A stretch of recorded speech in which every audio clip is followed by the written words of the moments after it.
La célébration des 40 ans de la Charte de la langue française devrait nous réjouir en tant que peuple. Je pense qu'on peut être fier de la FTQ, ce qu'elle a fait en matière de revendication concernant le français au travail, le français au Québec. À l'époque, on sentait pas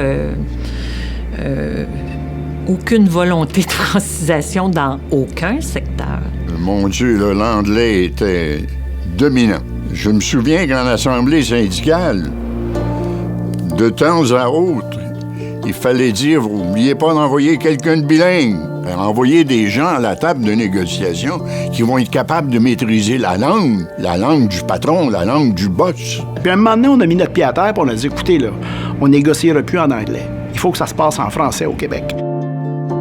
La grande bagarre des travailleurs de la General Motors a comme poussé le gouvernement à faire quelque chose.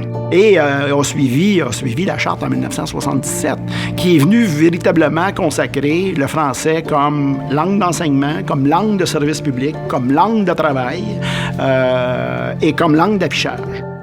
Dr Laurent, ça a été une personne vraiment convaincue qu'il fallait, avant tout, donner à ce peuple une fierté, une appartenance, qu'il fallait que nos racines soient secouées un petit peu et que nous disent « Vous êtes quelqu'un, réveillez-vous, vous êtes chez vous, alors vous avez une langue, vous avez une identité, ben, il faut s'en servir. » Pour moi, la Charte, c'était un outil extraordinaire. Un outil légal qu'on n'avait pas auparavant. C'est dans la Charte qu'on dit qu'il faut que les conventions collectives soient rédigées en français. Alors, si on a cru bon d'écrire ça, c'était que ça voulait dire qu'il y avait un grand nombre de travailleurs qui n'étaient même pas capables de connaître leurs droits dans leur langue. C'est un cheminement qui allait dans le sens normal des choses et de faire en sorte qu'on présente une espèce de front unifié devant les multiples adversaires. On a grandement réussi.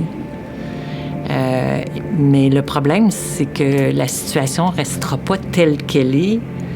On peut reculer n'importe quand si on s'en occupe pas. Imaginez, on baigne dans une mer d'anglophones. On représente 2 % de la population sur le continent nord-américain. On est assaillis de tous côtés. La FTQ a un rôle important à jouer dans ça. Si c'est pas nous qui le jouons, ce rôle-là, qui va le jouer?